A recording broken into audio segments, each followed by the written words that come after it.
So I want to do a quick review of the Kitchenaid 48-inch built-in refrigerator. Um, so I did most of the work myself in this kitchen renovation, which I'm still in process. So I saved a lot of money on labor, so I was able to upgrade a lot of the appliances and cabinetry and things like that.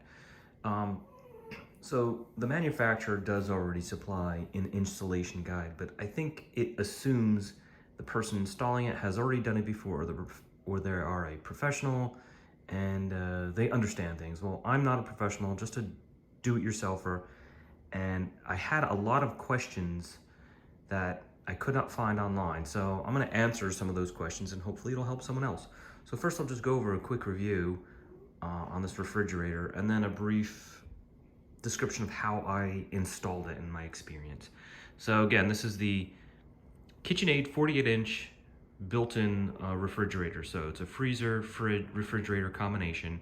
I opted not for the water or ice dispenser, just to have a clean look and to avoid any issues with it. I like specialty ice anyway, and this doesn't supply it, so a lot of times I can make my own ice and put it in the bin inside the freezer. So if we get closer, my first impressions of this, and I'm very critical. I noticed a lot of things, and these aren't necessarily bad things or to steer you away from considering this. It's just things that I noticed, and if I knew some of these things before, maybe I would have considered getting a more higher end refrigerator. But at first glance, it's gorgeous. As you can see, the handles do feel a little bit cheap considering the price.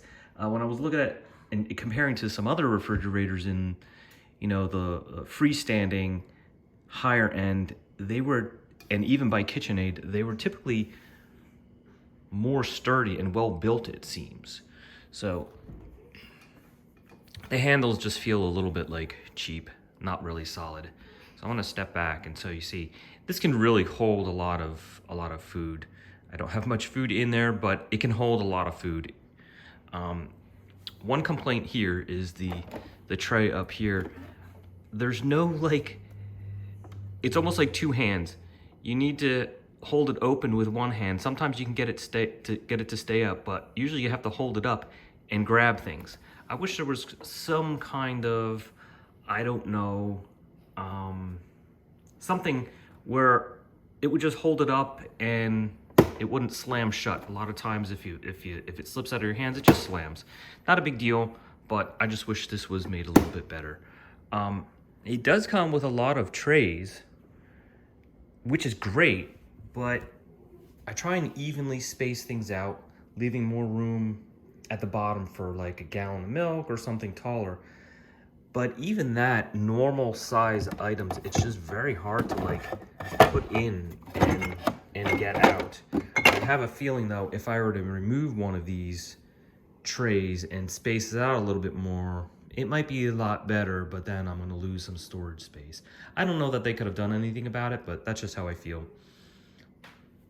A lot of these, this is plastic, it feels cheap, especially compared to how much this was versus a lower end refrigerator that might have been glass instead of plastic. Here it might have had that nice bamboo or wood look, but this doesn't have it. And but it's okay. I just think for the price of this, it should have been a lot nicer. Now the shelves are pretty sturdy. The lighting is good. Up here, I wish that this part may have been here or somewhere else, because if you look, there's a lot of room. It's almost like maybe 3 inches or so. So it's hard to get taller items in here. You kind of have to tilt it and lift it up. But you notice there's a lot of room up here. If they were to just put this in the front or in here or somewhere, I think that would have just been a lot better, because you can have a lot taller items there. Now moving on to the drawers, it has 3 drawers. This one drawer is temperature controlled, so you have some settings here. The other drawers are not. So I have fresh produce at the bottom, I have meats and cheeses, and then just like your typical butter or cream cheese and things like that. The drawers do slide out very easy. They don't have soft close or anything, but they do slide out easy. You can take them out and clean them. The drawers are okay. Again, I just wish it felt a little bit more sturdy. But overall, I am happy with it. I mean, I'm not standing here with the refrigerator door open looking at things unless I'm looking for food. Typically it's closed and from the outside it looks good. The doors have different settings to where it depends on if you have a wall where it can be opened at certain angles, but this is the widest that it'll go. And fortunately for me, I don't have any cabinets or anything on either side, so when I'm looking in my refrigerator, I can open them all the way, which I really do like. And if you look at the hinges, these hinges are just normal hinges.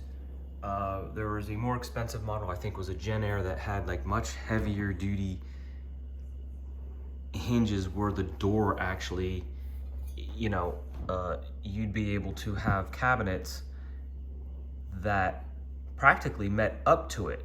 Because if you notice, it still does stick out a little bit from the cabinets, but it's not a big deal. But if you wanted that true built-in look, you probably have to get a different model that has different hinges where the door kind of like props out, so it leaves some room. So the freezer section over here is very spacious. You'll see it has 2 drawers at the bottom. The ice maker is just your standard ice. I wish they had maybe a different insert where I can have specialty ice or something, but it serves its purpose. These are like, you know, the moon style, half moon or whatever they might be. But I do have a separate ice maker that makes like cubed specialty ice that I would typically, a lot of times, I'll run it and then I'll just fill this tray in with that. Actually, that's what was in this bag here. No complaints here, other than the ice maker takes up a lot of space.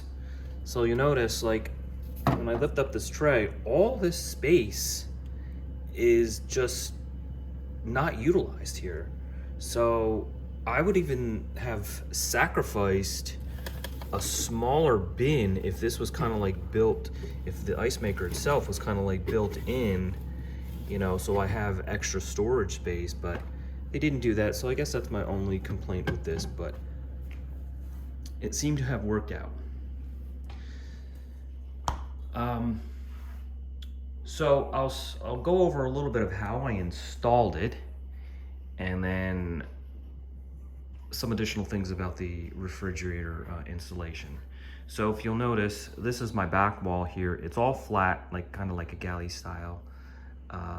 And the way I had to position everything, because I do have a window over here, so I couldn't get too far past the window, but I needed to squeeze everything in. So and I also have a sink that I wanted to somewhat center. So I started from the left-hand side. I set everything. I had to put the 2 tall pantries, kind of spaced everything out. Once I realized it would fit and the position of this whole section, I started mounting from the left-hand side here. I mounted the left pantry. These are pull-out pantries. I mounted these to the wall. Then I positioned the refrigerator in, and then mounted the right pantry, because you really don't have much space. You'll see here, this is just like a little lip, and you'll notice there's not much space in between. So there's enough space for me to slide the refrigerator out if I need and put it back in.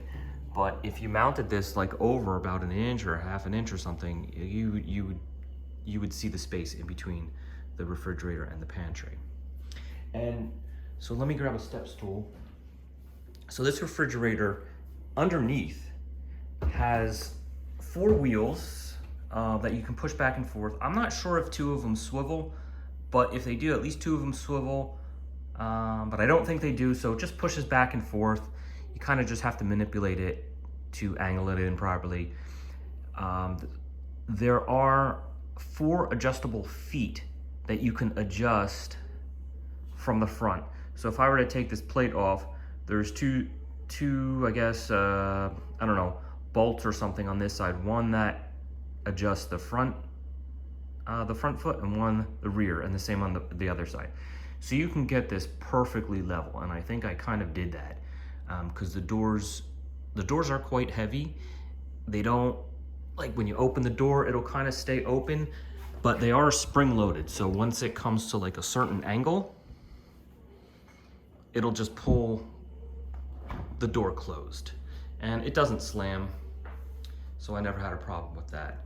So I did like the feature with the individual adjusting feet that you can adjust from the front of the refrigerator. If it didn't do that, I'm not sure how anyone would be able to adjust it. So now this refrigerator does not get mounted to the wall. So this piece does come up, and that's another complaint, is that the clips to them are very cheap. So here's the clip. There's another piece of cabinet that I need to mount up here.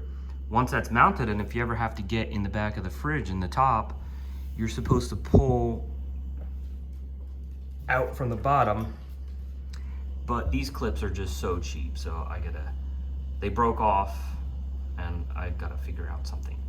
But, so this refrigerator does not get mounted to the wall. The cabinets on this side of the wall, the base cabinets, and then the 2 pantries in the refrigerator, I had mounted a 2x4, this is a 2x6, but 2x4s down below. So all of the base cabinets were brought out about 1.5 inches for 2 reasons. One, they gave me a little extra counter space, and it allowed me to screw in all of the base cabinets directly into a stud, no matter where I was screwing.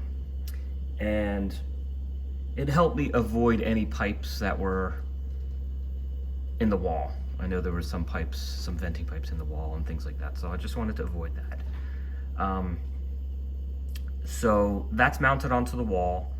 Now the way it kind of holds into place is after I inserted and mounted the 2 left and right pantries, push the refrigerator in, level it, and then I took another 2x4, and you just press it down on top of the refrigerator and screw it in.